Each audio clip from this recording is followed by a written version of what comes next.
What I think we need to do is to try and encourage the government in particular and the regulators to create open markets where we can have proper price signals that can help the right technologies flourish and come. If we have proper price signals, the right technologies, the right products will emerge, the right customer offerings to solve the problem at the lowest cost.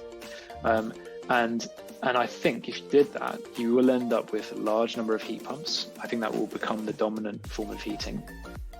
But there are millions of homes in this country for whom heat pumps will not work for a variety of reasons. And that's where products like the ZEB come in. And I do think that the big problem with the discussion to date has been that, it's this is the answer, or this is the answer. Hello everyone, and welcome to FutureX, a podcast by Martin Hearn, Event Director, Futurebuild, and co-host Dr. Oliver Jones, Research Director at Ryder Architecture. FutureX will bring together some of the brightest minds and some of the most disruptive thinkers and innovators to transform the construction industry and build a FutureX community of like-minded people that can begin to make a real change. We really hope you enjoy the series. Hello and welcome to a rather special episode of FutureX, our first net zero pioneers. I'm Martin Hearn, Event Director of Futurebuild, and once again, very privileged to have Dr. Oliver Jones here as my co-host from Ryder Architecture. Oliver, Hello. Different episode this week. Oh, mate. So this is part of your net zero pioneers. Absolutely. Very exciting. Very exciting. Net Zero Pioneers is something that we're launching actually at the show in March, and it's showcasing those companies really driving towards net zero. And I think it's something that maybe some of the smaller companies or companies that are starting out on their journey to net zero can really learn from. And I think what an interesting product to start with, and quite a disruptive one as well. Yeah, these guys, I mean, just before we dive in on Tepeo, I've said so many times recently that we need, as an industry, just to be sharing more information about who's out there, what are they doing, who are the pioneers in terms of material science or new materials, and in terms of the new products that are coming out there. And we've seen, from the various awards, the others, and we've given a Futurebuild for pioneers and innovators in this space. We've seen that there's an awful of fantastic, brilliant work going on in the energy space and the heating space. So as you say, it's brilliant to have these guys here. Tepeo producing this zero emissions boiler, the ZEB. And I just thought it was a really, really interesting way of looking at how do we reduce the cost of heating our home? How do we make it more resilient? And plenty to dive in on. Absolutely. And I think, we'll hear from Johan in a minute, their CEO, so in tune with what's going on within that energy market, and someone that's really a visionary as well, really has his eyes on the sort of future applications of the ZEB, looking at things like grid flexibility, microgrids, going off, off-site as well. Well, it's like when you get a bill for your electricity, if I'm not on one tariff, I'm on a dual tariff. Well, why can't I be on a tariff that just flexes all of the time? And this is what these guys are tapping into. Like, we will heat your home, but we'll draw on energy from the grid when it's at its very cheapest, and we'll use that, or we'll use your solar panels, or we'll use some other aspect of renewable energy to be able to heat that home. So really exciting developments in that space for me in terms of how homes will be heated in the future. Absolutely. I think also we're probably all finding this, when you get your bill, you go, well, something's got to change. And I think, this is it. There's other technologies out there that can really make that change as well. And I think this is a perfect example. So let's get Johan on. Hello, great to have you with us. Good afternoon, guys. Nice to be here. Thanks for having me.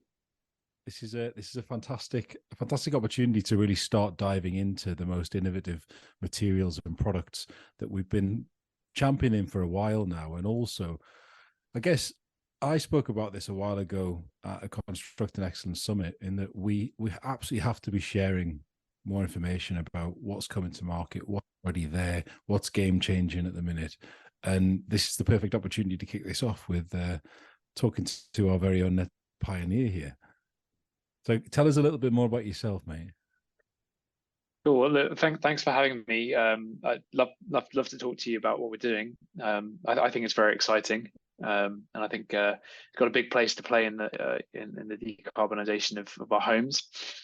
So I founded Tepeo about 4.5 years ago. My background is in energy, but originally I'm an engineer by background.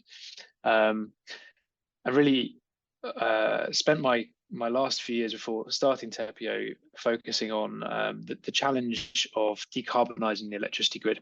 How do we get to a future world where we have a very low carbon or zero carbon electricity grid dominated by renewables? And really looking at the challenges of how we balance that grid, how are we going to change the way we use energy to be really flexible, make this demand side, the way we use electricity, work with a future energy system, but also looking at the challenge of heat. And almost all of us burn oil or gas in our homes to heat ourselves. Still in 2023, I think we're going to look back in decades and think that was incredibly archaic.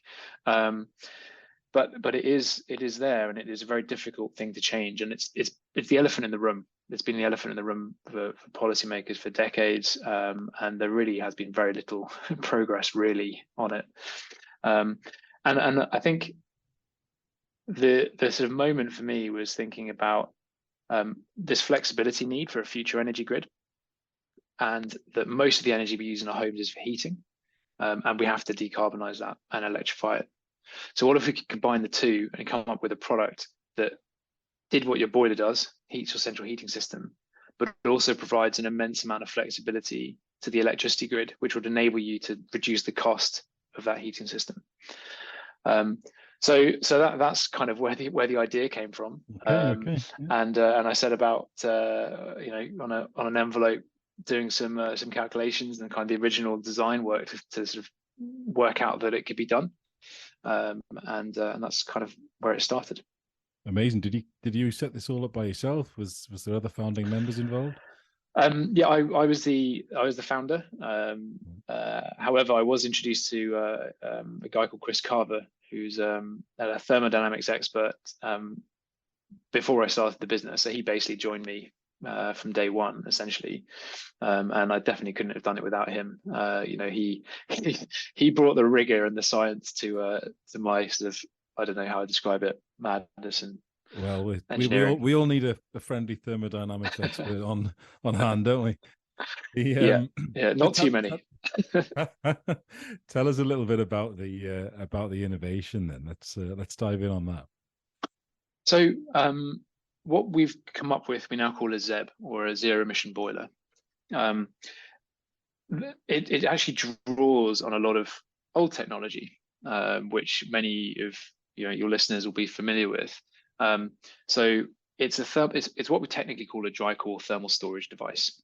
They were actually originally, the concept was developed in the 60s. GEC developed a product called the Night Store, and it's similar to the concept of storage heaters. But it is specifically for a central heating system. So conceptually, it's the same as that old technology. So what we're doing is we're taking electricity from the grid or from excess solar on your roof. We are using electric resistive heating elements to heat up a very high density thermal storage core. It's a little bit like, you can think of it as a very high density concrete in effect.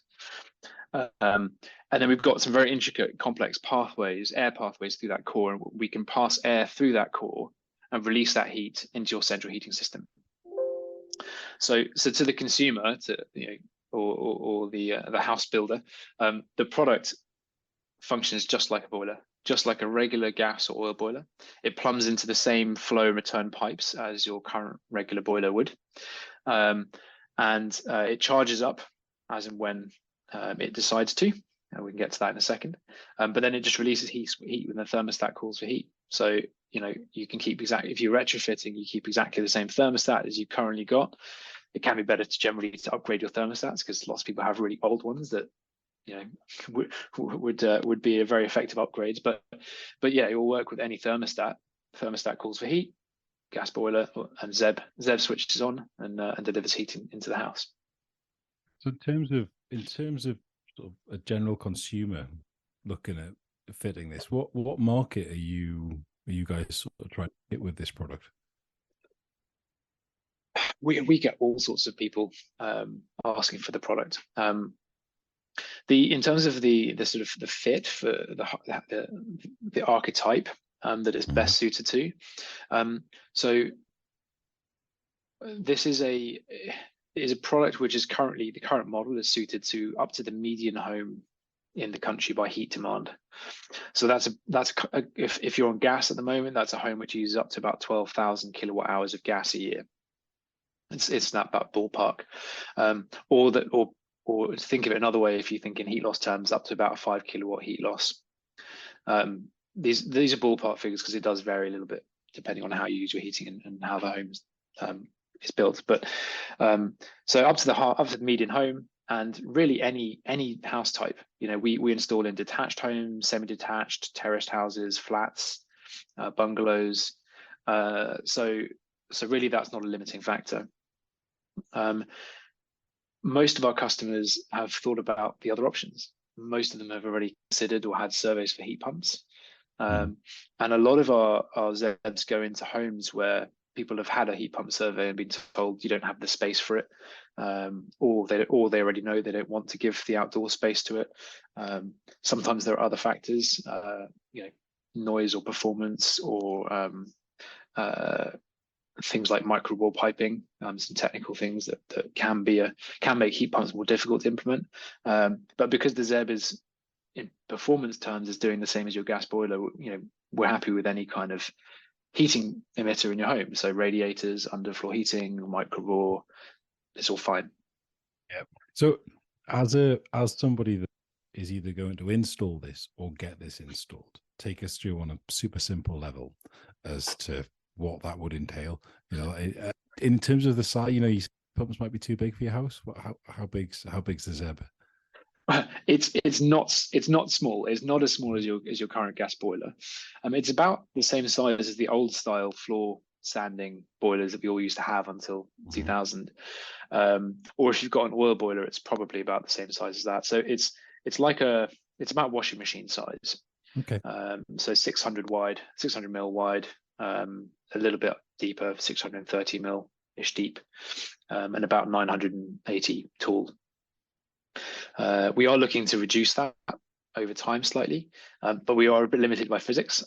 So it's never going to get down to a gas boiler size. We do need that thermal storage, and to get that thermal storage, you're going to need volume.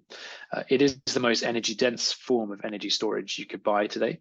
So it's a lot more energy dense than, say, phase change material thermal storage or chemical battery storage, or water storage. But you still do need that minimum volume. So Johan, we talk to a lot of startups and people that are just trying to disrupt the market and do something very different. What's been some of the challenges or obstacles you've come across on trying to bring this product into the market that's obviously very different to anything else that's out there at the moment? Oh man, how long have you got? I mean,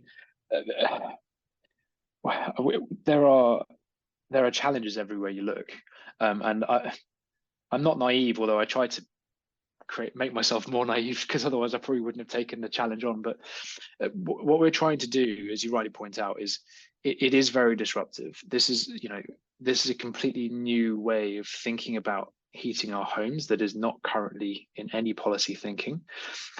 We are developing, although we're using old technology that or some concepts that already existed, the way we have developed this technology and what the product does now is really not catered for in any of the current regulations. So we have all sorts of challenges, from the standard assessment procedure for homes, which is, many people will tell you, is completely unfit for purpose. It makes no allowance and gives no credit to flexible products. As we're trying to move to a more flexible energy system, we've got to have that. Otherwise, we're just not going to design the homes that we need to support the broader energy system. Eco design regulations are completely crazy. Because we are an electric heating device, we are put at a massive disadvantage to gas heating devices. Things like the current boiler upgrade scheme is specifically for heat pumps. We are talking to the government about how we can get our product included in that, but because you're a completely new technology, you've got to go through loads of hoops and demonstration over years that your product is does what you say it does. But to the point where it's actually very difficult to build the scale potentially to get to the point where you can prove the benefit of the product. So we have a number of challenges like that. And then you're developing a hardware product, which is always comes with its challenges. We're currently scaling up production, which is fun, but challenging as well. So lots of challenges. Yeah, you talked about you say this is sort of it has combined some old technology, but there's some really interesting, quite advanced technology in this as well. And you've talked about grid flexibility, and so can you tell us a little bit more about that? Maybe I should start before that actually with some of the other stuff that the product does, which then leads on to the grid flexibility, because I've spoken a little bit about the old the concept of thermal storage, which the product does. We've got a patent that basically allows us to improve the performance of the hardware considerably, but more importantly, we've got some really quite clever electronics on board the device. So what that allows us to do is we're monitoring hundreds of sensors and data points in real time. We are monitoring exactly and measuring exactly how much electricity is consumed by the product. And we're also measuring things like the grid frequency, so the frequency of electricity that's being supplied to the product. All of that is fed back to our IoT platform in real time. So we have incredibly granular data of exactly how the heating system is being used in the house. And all of that feeds into some machine learning algorithms.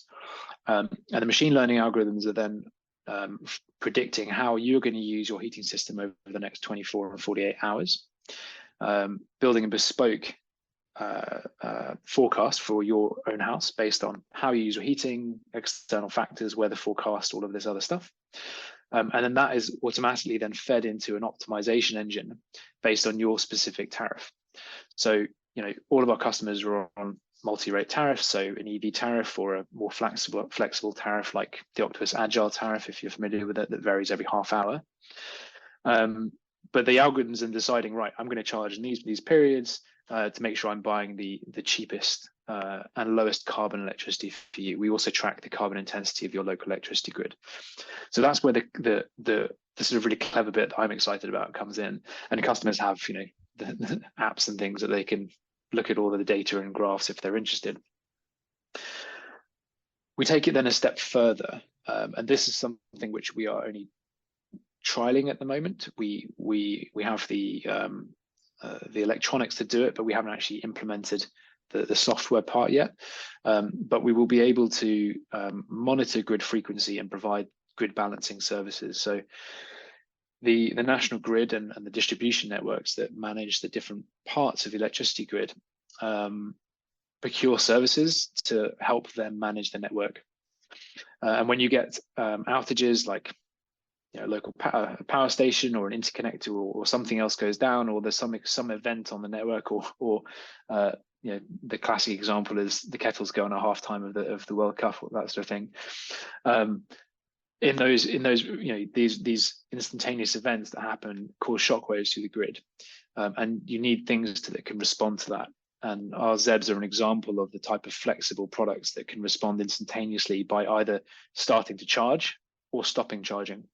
And that allows the grid to stabilize itself, and you get compensated for that. And ultimately, that's value we can share with the customer. So, yeah, that's probably a bit of a long-winded one, but no. How long does the charge last in the unit? I suppose that's my first question. Is just wondering how long can it keep that charge? So in the ordinary course, the current model stores 40 kilowatt hours of thermal energy. So that's it's about sort of 3.5 Tesla Powerwalls in terms of energy storage. If you is very, very high density energy storage. It is storing it as thermal energy though, so there are some losses. We encourage all of our installs to go in the heating envelope. So any losses that there are will contribute to heating the heating envelope. And then the algorithm also is thinking about when you're needing heating. So that's also considered in when it's deciding to charge. If you just left it, if you fully charged it and just left it, it would still have usable heat after about 10 days. But it's a decay curve. So you will lose a little, you will lose more in the first day. But generally the unit's not sitting more than, 2 or 3 hours for full state of charge before it's actually used. I guess I was thinking in those sort of areas where you're trying to really embed resilience, energy resilience, and heat resilience into people's homes. We saw it last year, didn't we? In the more rural parts of the country where people were without electricity and heating for 5 to 10 days sometimes. So it's quite amazing that the ZEB will hold the charge for that long and be able to provide heating to your home. Yeah, it would do. I should stress though that it isn't designed as a long-term energy storage device. And a typical a small home might use 40-50 kilowatt hours of heating on a cold day.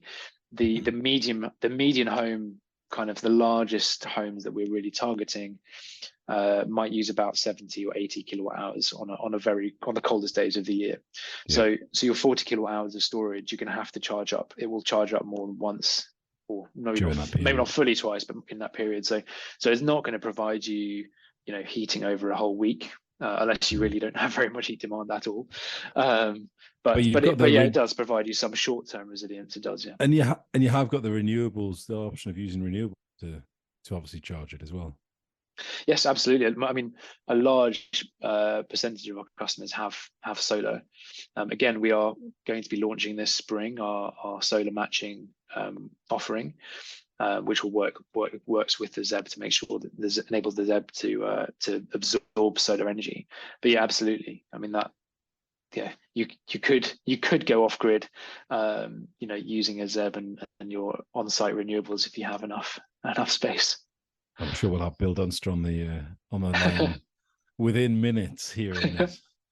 The other thing that I was going to probe at a little bit was sort of what are the differences then between this approach, and you've articulated some of them already, but what are the differences between this approach and that of, say, a phase change material unit?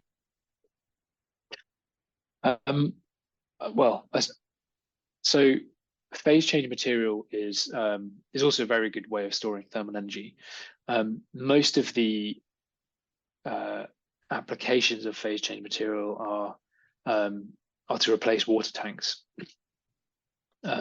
So with a phase change material, you design it to change phase at a specific temperature.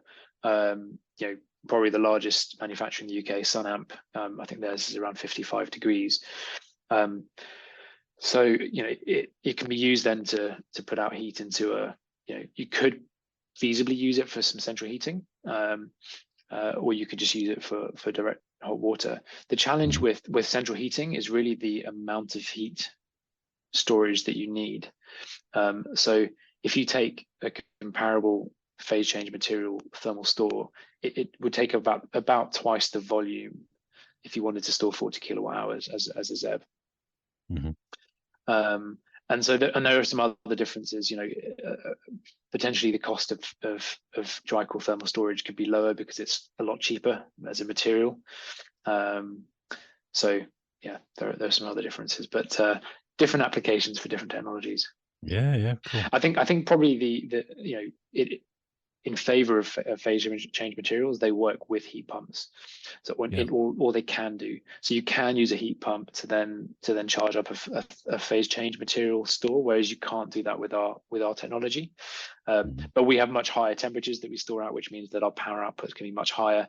We can basically mimic gas boiler performance. So if you do need to have 70 or 80 degree flow temperature around your radiators, then we can achieve that.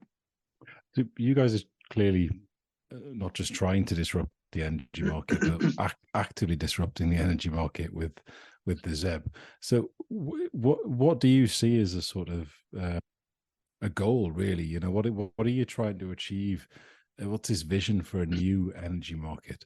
Because we've talked about this in the past. You know, is it based all on people that are off grid or communities that are off grid, and numerous microgrids that help to sort of build the resilience of the national grid by creating more local resilience? Or, you know, what's your vision for that future of the energy infrastructure and the way people might live?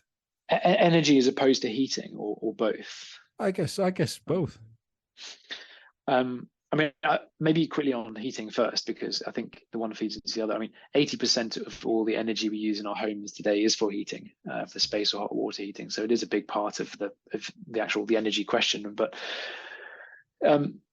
for heating, look, hydrogen is never going to happen in domestic heating. I firmly believe it will be self-defeating. There's a huge lobby and people with self-interests, but I won't go into that too much here. But so I think electrification. You're more than welcome to go into it. Let's dive in on hydrogen for a little bit. But I also, my second point was actually going to be I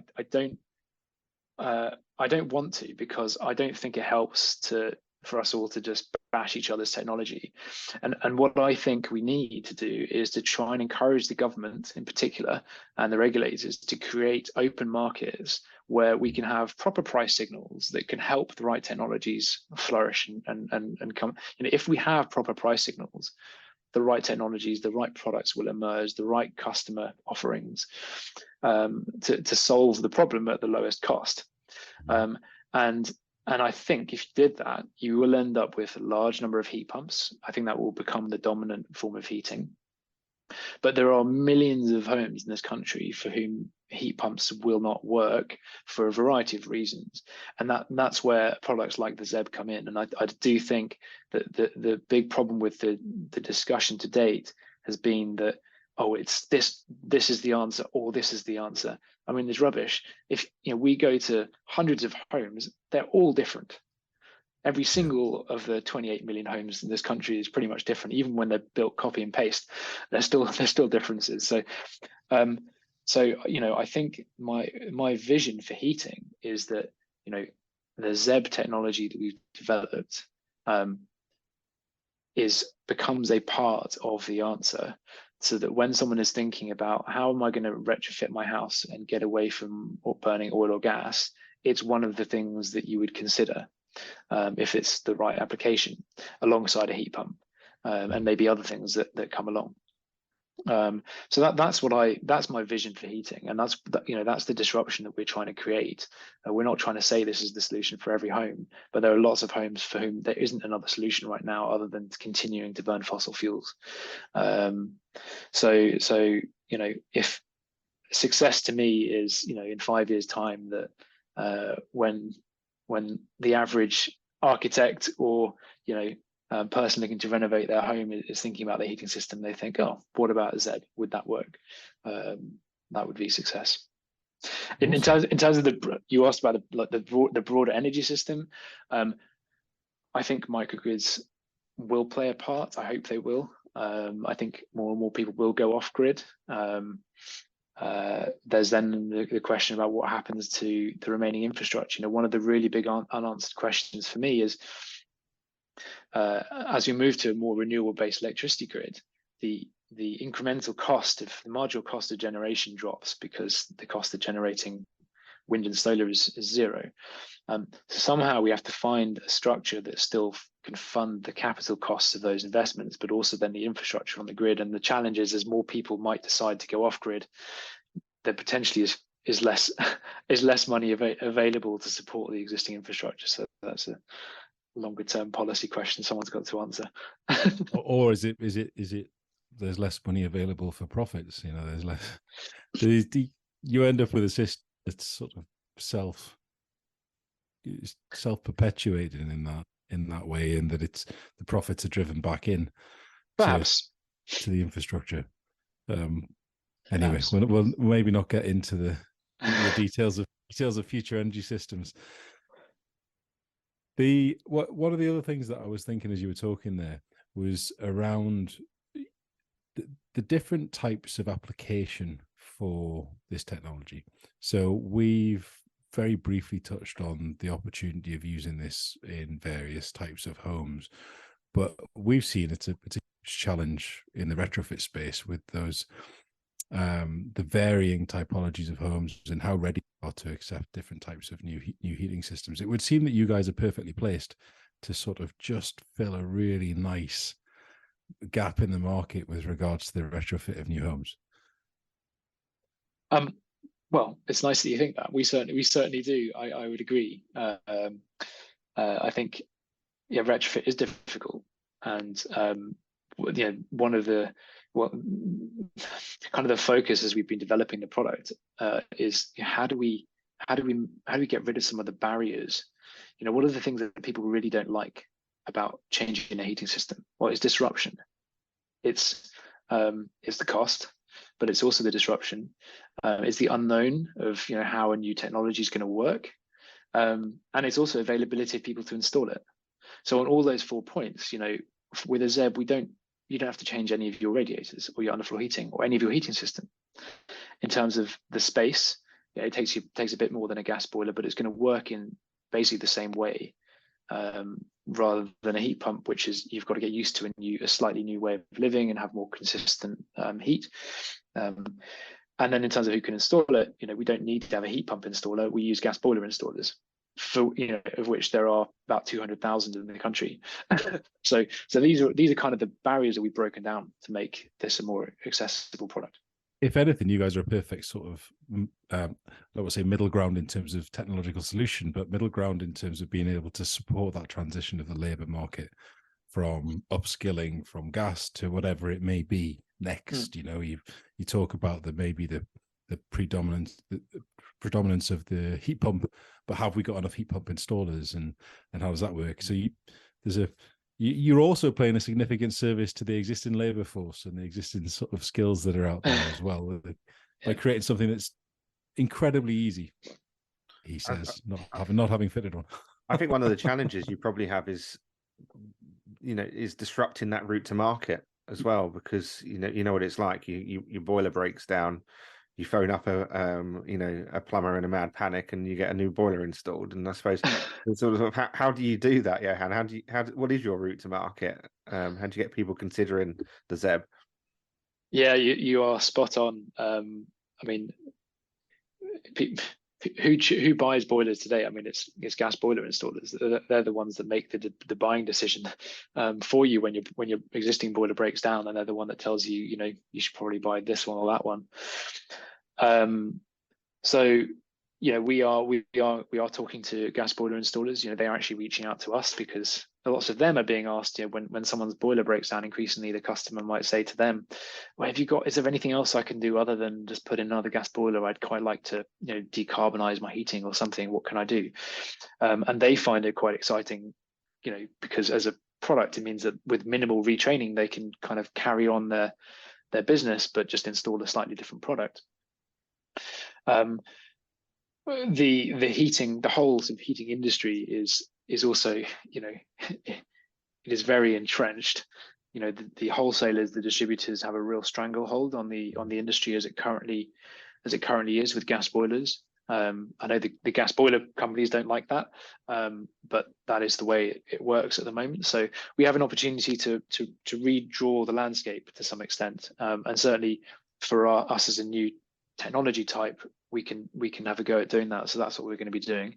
At the moment, we are entirely B2C, but we are going to be having more of a B2B2C offering, starting sort of later in the year.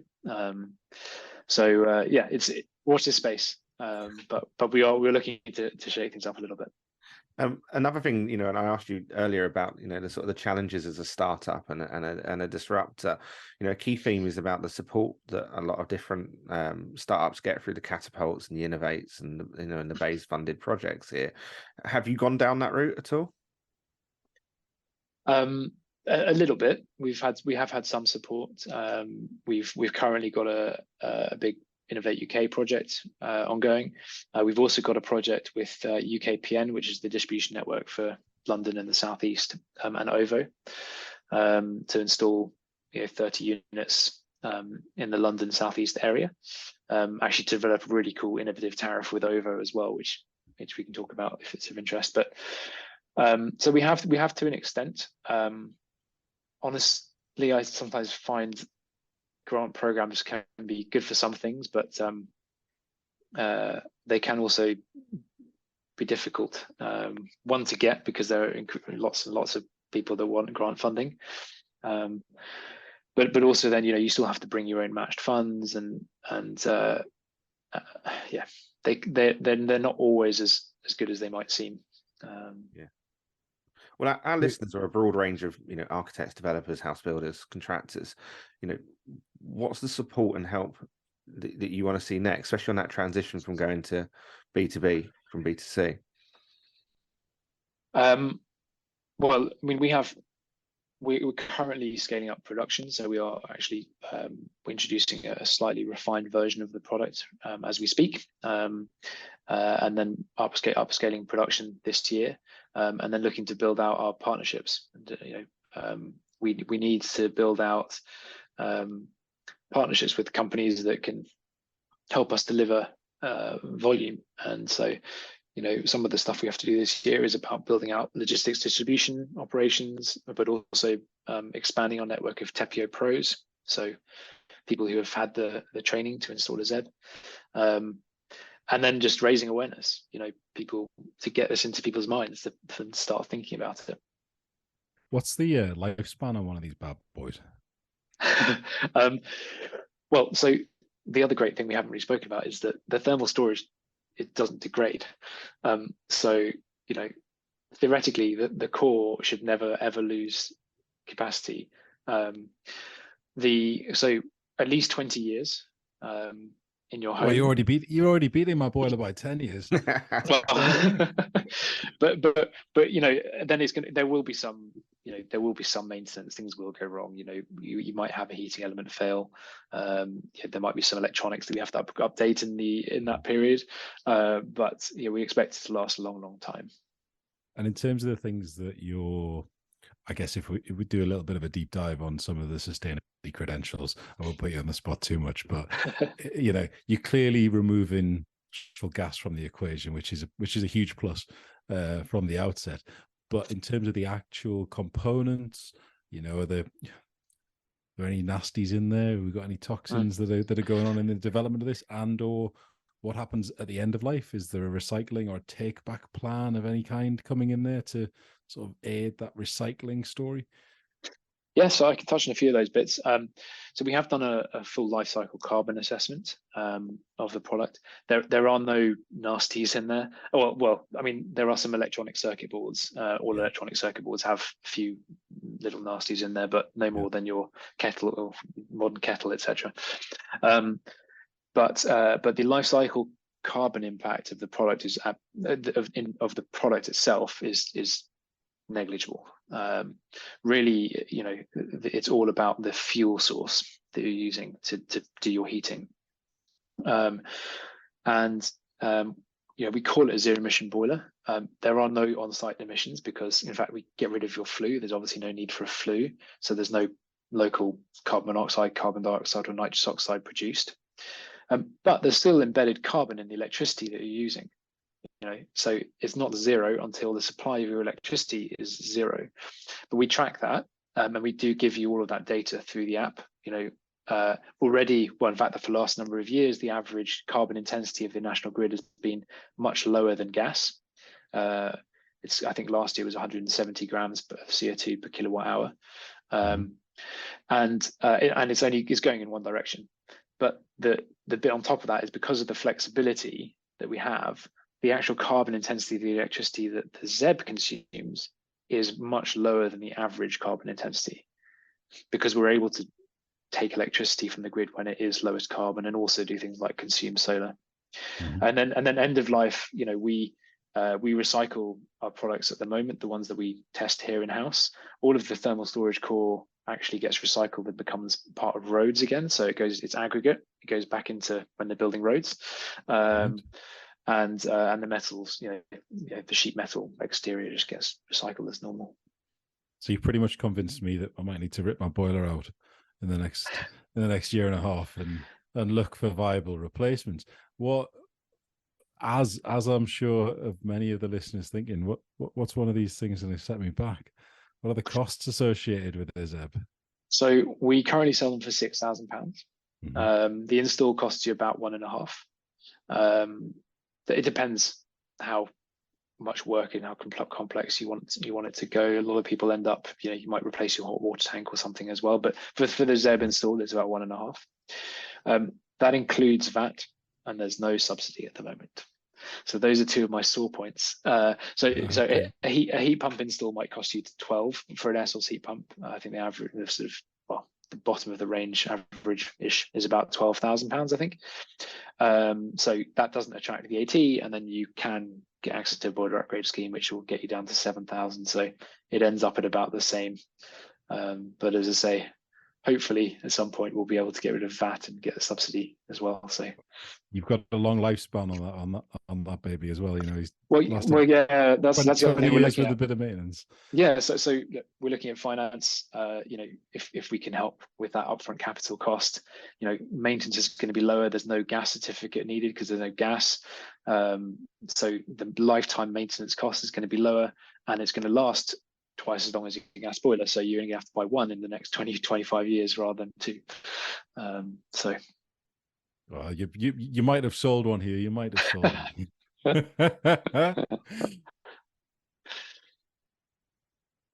Right. I think we've had an amazing overview of a phenomenal innovation that is really disrupting potentially my own home heating system. Try saying that one quickly. You guys, where do people find more out about you? What's the next step for people if they've heard stuff they really like, if they're really interested in the product? Where should they go? What should they do? Well, the first place is probably to our website, tepeo.com.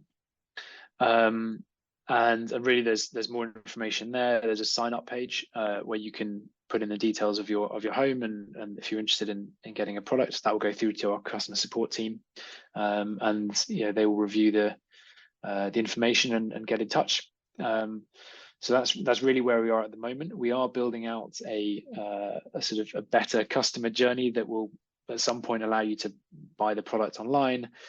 We are working on upgrading and providing much more information to people to help them make these decisions. But that's the place to start. Brilliant. And you'll be at Futurebuild, yeah? We will. That would have been risky. Awkward. Super awkward if you were going to say no there. I'm not going to lie. Yeah, we will be there. I think I'm talking at one of the something, but that's right. You're on our innovation stage, in fact. So there we go. We'll see you. We might even get you back on our podcast. Me and Oliver are doing live podcasts at Futurebuild, so we'll get you back. That's on. Great. See what's happening. You've been warned. You've been warned. No, it sounds good to me. So Oliver, what did you think of that? Oh, mate, what a great product! What a great product. I mean, it's really interesting space, as we sort of said on the intro and through the discussion with Johan. There's a lot of people coming into this space and disrupting the energy markets, and I think it's really quite exciting. What is that future energy market going to look like? I said in the intro, I'm stuck between getting a bill for a single tariff or a dual tariff. Well, technology's filling that gap. It's solving that problem at the moment, particularly with products like this, because it's just saying, hang on a minute, we've got a great energy provider here potentially who will flex the tariff. They'll be really reflective of energy pricing in real time. And we've got an amazing product that'll just take advantage of that and only charge itself when energy's at its cheapest. And there's so many benefits, the grid flexibility, the clients within the grid and capacity within the grid. Just a really exciting time for new business models around energy and heating homes. Absolutely. I think once again, off-grid gets discussed as well. Yeah. If I could go off-grid, I'd do it in a second. I think a lot of us would. And I think, how's that going to, impact the wider economy? It just have massive implications. I like your idea, and I think I'm going to make you share it with us about energy, just things just running out.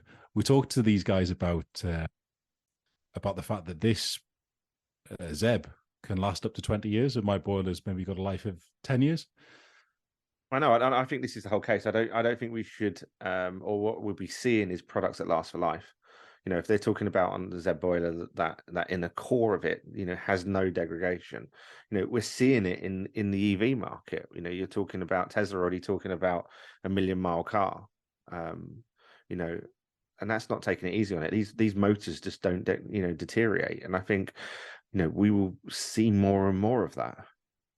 It's exactly as you said. If there's no combustion and there isn't that prevalence of moving parts and mechanical parts to things, it's storage systems, it's battery storage, and obviously batteries have a lifetime, but they're getting longer and longer, as you said. Where does it leave us? What's the business model? Because it's clearly not the one we've got now, which is either obsolescence that we know is going to be coming around the corner at a very frequent rate, or as Apple have fallen foul of in the past, planned obsolescence and the shutting down of products, so you go out and buy a new one. So how is that going to I think we're seeing it, aren't we? And in the early days of circular economy thinking, it's about that lease model, isn't it? That actually we will move to never actually owning anything, that you actually lease those materials, they go back, and then they through the circular economy and come back out again. And I think we'll see that on more and more things where we just don't take ownership of things anymore. I like the fact that these guys have thought about where do the parts go, how they're recycled. The fact that he talked about the old heat cores going into road resurfacing and things. And I'm sure as we get more mature in our thinking about recycling and waste management and resource efficiency, that a lot of these components will go to more higher value uses and higher value recycling or remanufacturing processes. So yeah, super interesting. I can't wait to hear more from some of these companies that we're going to earmark as net zero pioneers, with products that are there, that are available, and that people can go out and get their hands on. Yeah, and ones that are either fully scaled, and they're in mass production, or ones like the ZEB, which is just starting out on that journey. Yeah. So you'll hear from us soon. Might be a FutureX episode, might be a Net Zero Pioneers episode. We don't know at the moment. But if you enjoyed this, please like, share, and subscribe. Join our community to stay up to date with all things FutureX. Visit futurebuild.co.uk to sign up. Please also like them and share them to help grow our community. You can subscribe to the podcasts within your favourite podcast platform. Thanks so much for listening, and we hope you'll be back again soon.